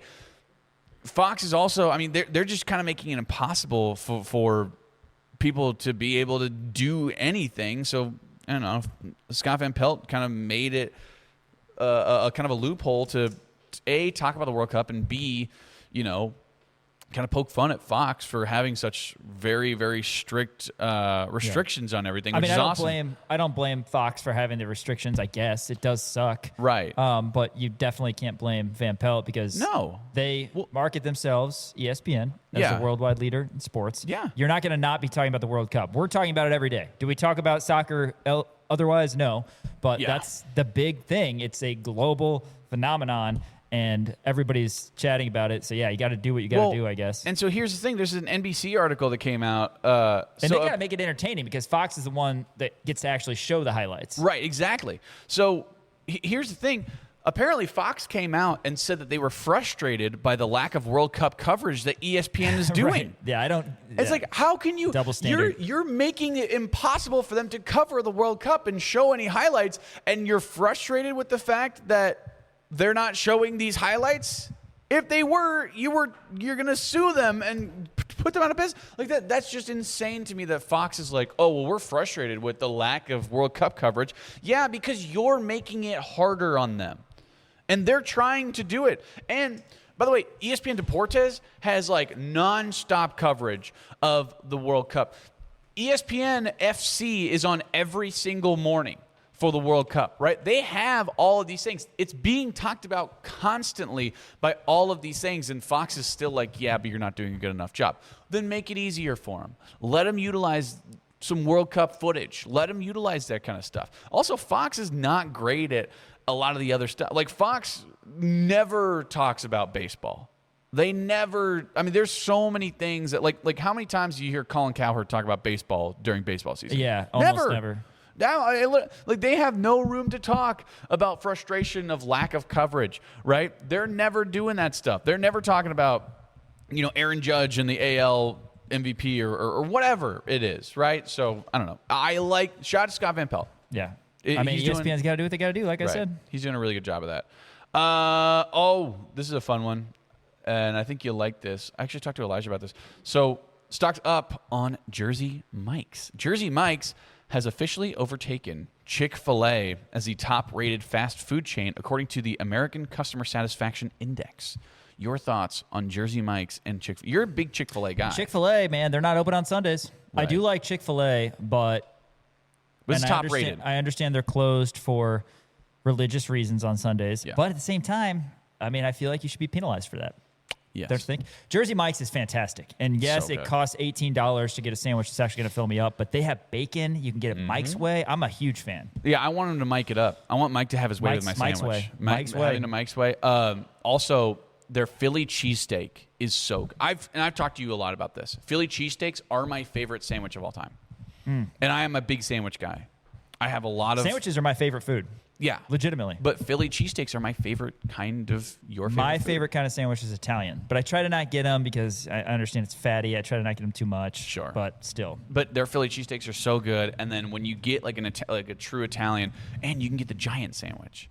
Yeah. Which is like 18 inches or 20 inches or something along those lines. And it's so massive. And usually what I'll do is, it costs $20, sure. But it's so big that I'll eat half of it and save the other half for tomorrow. Or dinner. Or maybe second lunch. Or dinner, yeah. Maybe I'll just eat it 5 minutes later. I like Jersey Mike's. I was afraid. So Jersey Mike's, I believe it was last year, maybe 2 years ago, they got bought out by a private equity company. Yeah. And whenever that happens, they just completely bleed it dry of everything, and they essentially go bankrupt on it. Jersey Mike's has not done that, and I really appreciate that. The fact that they've kept the, quality of the food at a very high level. Everything has been really good with Jersey Mike's, and it is well-deserved. I think Jersey Mike's is not talked about enough. I think it is the best sandwich place maybe in the history of sandwich places. Maybe. I don't know. I like Good Sense. We like our friends over at Jimmy John's. There's a lot of good sandwich places. Jimmy John's it's right there. It's solid. Right? It's so right there. We're there all the time. We hit it up a lot. Good Sense is great too. Yeah, good stuff. But in terms of chain, like Planet Sub, or I guess Yellow Sub, technically, that's like a local chain. Yeah. So there's only a few of them out there. I'm not going to put Also those in delicious. the same realm. I know. But those are very, there very are good layers sandwich. to it, but that's Yeah, fair. true. That's our sports stock market for today. Hey, we're going to close out the show and get your weekend officially started. Talking a little baseball next segment. We got Royal stuff, College World Series, and Dan's got MLB draft news as well, courtesy of Jeff Passan. Yeah. That is next. ESPN Kansas City, KansasNation.com. To Elijah Schmidt, who runs the operations here at Kansas Nation, making sure we get on air. I want to shout out everybody who's watching live on Facebook, live on YouTube as well, KansasNation.com, listening over on ESPN Kansas City. Of course, we're going to have World Cup coverage next week. Dan, you're going to have some NBA draft coverage as well. I'll be out, but excited to listen to the podcasts of Rock Chalk Sports or check out the archived YouTube shows, podcast, Apple Podcasts, Spotify. Should be a fun week for you. Yeah, wherever you find your podcast, be sure to check it out. I'm going to be talking all things NBA draft for the majority of next week as Darren Peterson. We'll see where he goes, and we'll see if anybody else gets picked up as well. I mean, obviously, Melvin Council went to the basketball equivalent of the Shrine Bowl, as we know. I can't remember exactly what it was. Portsmouth Invitational. Trey White, could potentially get picked up by a G League somewhere. So, there's some guys out there who I think could make a case for themselves in terms of getting into the professional ranking. So I'll keep you up to breast on all of those things. Abreast? No, I'll keep you up to breast. Okay. up. That's I'll keep you. That's your new saying. You're gonna be up to your breasts and information. Yep. Hey, you want to talk a little Royals? Well, yeah. We already Salvador talked a little bit about Perez it, but breaks the tie that he was in. Are you in a tie? Yeah. You're in a tie. you are. They're in a tie right now. Yeah, you're in a tie with George Brett. They were tied. They were tied. Yeah, they were tied. That's the way to do it. 137th homer at Kauffman Stadium for Salvador Perez. 14-6 victory for the Royals over the Cardinals, which was really nice to see. The Royals, weirdly, in one inning, I believe it was the second inning, had 5 doubles, and they had 2 other scenarios where a guy ended up at second base. One was an error, and one was a single, and he went to second on a throw in the same inning. That's the crazy. 5 official doubles in the inning, the most in franchise history. Every time I was looking up at the screen, I'm serious, it was 2-1, I think, because Witt homered in the first inning. It was 2-1. I look up in the second inning, and it's 2-2. There's a guy on second. Next time I look up, it's 3-2. There's a guy on second. Then I look up, it's 4-2, and there's a guy on second. Like, what happened? It's 5-2, and there's a guy on second. It's 6-2. I'm like, everybody who's coming up is hitting a double right now. Franchise record, again, 5 doubles, but 2 additional scenarios in that same inning. Was that in the second inning where or a the guy fourth? was on second. Was it in the second inning or the fourth inning? I believe it was the second inning when the Royals Second inning, they exploded. had 6 runs. Case of the Thursdays for Matthew Liberatore, who Womp got absolutely shelled. But yeah, Salvador Perez, he hopefully is going to get to 350 homers. Lesky says that's what it'll take for him to get to the Major League Baseball Hall of Fame. But yeah, everybody ate last night. The only problem, as I mentioned a little bit earlier, was Bobby Witt Jr. getting that ground ball fielded, coming up with knee discomfort. Not been fun. We'll wait and see if anything comes about. He's a guy who is obviously in fantastic shape, but that was kind of a freak incident. It was non-contact. I'm hoping that it was just a blip where they decided precautionary to take him out, but you never know. Yeah. Also, Jack Caglione, Oppo Taco, look what he's done in June, Daniel. 356, 1051 OPS, walking at 10.3% clip. He leads the team in homers this month. Cags is really becoming who we were hoping. I mean, we were on air together when the Royals drafted this dude, a 2-way player, monster out of Florida. I called him Jack Caglianone. Yeah, that's right. I remember that. I specifically remember you doing that to Yeah. Lesky on the phone when we were audio only. Yeah. But Jack Caglione is, in fact, his name, and he has been on fire. So much to like about the future of this Royals team. Carter Jensen's been on fire, too. Those guys are 22 and 23 years old, and you've got Bobby Witt, who's 26, Michael, who's 26. We need to get everybody healthy. Michael didn't play last night, and again, we wait patiently or impatiently on Witt, but Cags is a story. He's going to be a great player in this league. So, with yesterday's win, 14-6, do you think that's an anomaly, or are you 100% back that, hey, the Royals are going to make the playoffs? We're going to score 14 runs every game. That's what I'm. No, okay. I don't know. It was a good game for the offense. We'll see. Got to get healthy. College World Series. We've got Oklahoma and number 5 North Carolina. Yeah. That is starting tomorrow. Do you have a favorite? I mean, a top 5 UNC team or riding the wave with the Sooners? I mean, Oklahoma's so good right now, right? And I think when you look at what they've been able to do against Kansas, and really, I mean, Sam Winton talked about it. It all started with that Georgia Tech game, that last one where I thought that Georgia Tech left Mason Patel in for way too long, and I thought that was the reason that OU was able to get back into that game. But they've just continued to impress and continued to play high-level baseball since that. They really haven't had a misstep. North Carolina is fantastic, and North Carolina, I think, right now is the better baseball team on paper. But when you look at OU, I think that, again, Winton said it, they caught some kind of magic. Right? They caught some kind of magic, the lightning in a bottle, and they're continuing to play throughout it. And I know that North Carolina is the favorite right now, but I mean, it's not out of the realm of possibility that OU, wins these first couple of games, and they might take the whole damn thing. Well, we know the MLB draft is coming up as the NBA draft is. Why don't you let us know what Jeff Passan had to say? Yes, something interesting regarding the MLB draft. Jeff Passan, if you will. I will. You will. I will. Sean and I said Passan, and John very passive-aggressively said, "It's Passan." This was off air, and then you said, "I don't care," or something like yes, that. I don't care. Okay. I do not care. Oh, look at me. I'm Sean. I know names. MLB today, this was yesterday actually, proposed an overhauled domestic amateur entry system that removes high school players from the draft and makes college players eligible after their sophomore year. It's also shortening the draft from 20 to 12 rounds, and it cuts bonus pool from current $358.7 million to $200 million. Sources tell Jeff Passan. So this is interesting. I think this is good for college baseball as a whole. So if you're a Kansas baseball fan, this is going to be an excellent thing because of the fact that they're taking away high school draft eligibility. I like the fact that this is happening. I like the fact that it's forcing people to, bring in these high school recruits because you look at, I mean, honestly, a lot of the high-level baseball players right now were drafted out of high school. Like you look at Bobby Witt, right? You look at, I believe Joe Lau or, is that right? I don't know. I don't know who you're talking about. Never mind. I don't know. Okay. There's a lot of big time names who got drafted out of high school, and that's part of the reason why college baseball, wasn't as popular is because you already kind of knew that okay, well, if you're really that solid at baseball, you're going to get drafted out of high school, right? But now it's going to force them to either go indie ball or go to the college ranks, and college baseball has kind of exploded in popularity, and I think this is only going to be better. I kind of like the after sophomore year. 2 years seems like the right amount. Yeah, absolutely. We'll have to wait and see how it goes. But yeah, that was a proposal today for the MLB. Hey, next week's going to be a blast with Dan Courtright breaking down everything for you, and you guys will enjoy that. Do want to shout out Custom Lawn and Landscape. Visit them online at customlawn.com. You can get a free first application with a seasonal insect control program that they offer.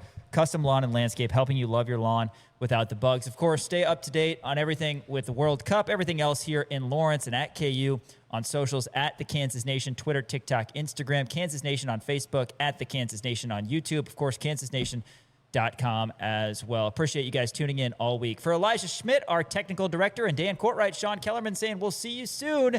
And let's make sure that we have an exciting World Cup week coming up here this summer in Lawrence. We'll see you guys next week, 4 to 6 on Monday for the next Rock Chalk Sports, ESPN Kansas City, kansasnation.com.